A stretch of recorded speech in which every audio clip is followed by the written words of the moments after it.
ये शब्द ना उनके पिताजी ने बोले कभी, ना उनकी माता जी ने बोला। अब मैं कल रामपुर से चला, किन्नौर से यहाँ पहुंचते पहुंचते शाम को मैं अपने क्रिकेट को पकड़ रहा था। और आज के हालात पे तो मुझे लगता है कि सुक्खू जी को भी सुख की अनुभूति नहीं है, वो भी दुखी है। Shri Harihar hospital, Gutkar Mandi. Best doctors, best medical facilities and best care. अच्छी सेहत हमारा वादा। श्री हरिहर हॉस्पिटल। और नित्य कहते हैं कि जयराम बोलता कि मंडी का रक्षक है, वो रक्षक नहीं और मंडी का भक्षक है। आप कल्पना करो, शब्दों का चयन देखिए। ये शब्द ना उनके पिताजी ने बोले कभी, ना उनकी माता जी ने बोला।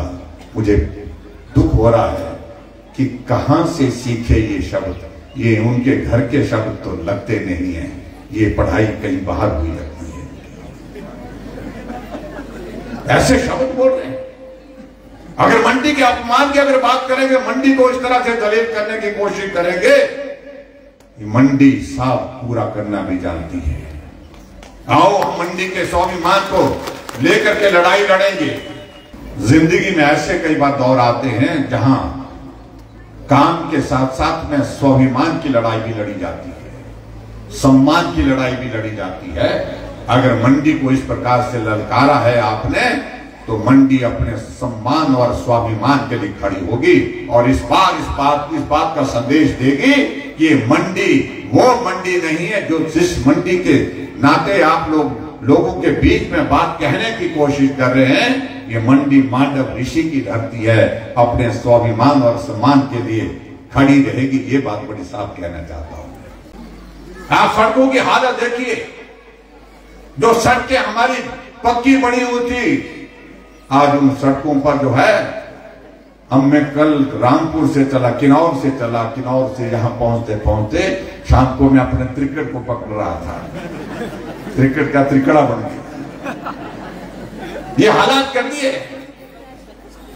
और आप खुद चुनाव में आजकल जा रहे हैं तो आपको मालूम पड़ रहा है, त्रासदी आई बरसात के कारण, सड़कें टूट गई। मैं समझ सकता हूं, तो हर बार टूटती, अब की बार भी टूटी, लेकिन ठीक कब होंगी?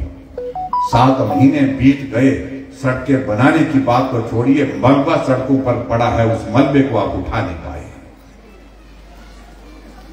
और पिछले 5 वर्ष के कार्यकाल में हिमाचल प्रदेश में अगर सड़कों की बात कहते हैं, आज तक के इतिहास की सबसे ज्यादा सड़कें बनी हैं तो पिछले भाजपा के 5 साल के शासन बनी है। 4700 किलोमीटर सड़क बनी है हिमाचल प्रदेश में।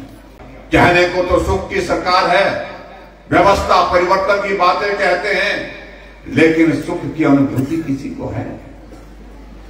अपने जो मंत्रिमंडल में कैबिनेट के दर्जे के साथ बैठे हैं, मुझे लगता है कि उनको भी नहीं है।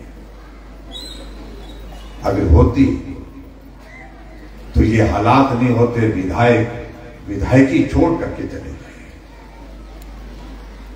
और आज के हालात पे तो मुझे लगता है कि सुक्खू जी को भी सुख की अनुभूति नहीं है, वो भी दुखी है।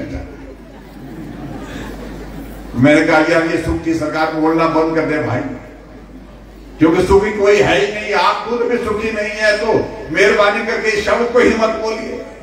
फेसबुक पर पोल स्टार हिमाचल का पेज लाइक करें और यूट्यूब पर हमारा चैनल सब्सक्राइब करना ना भूलें।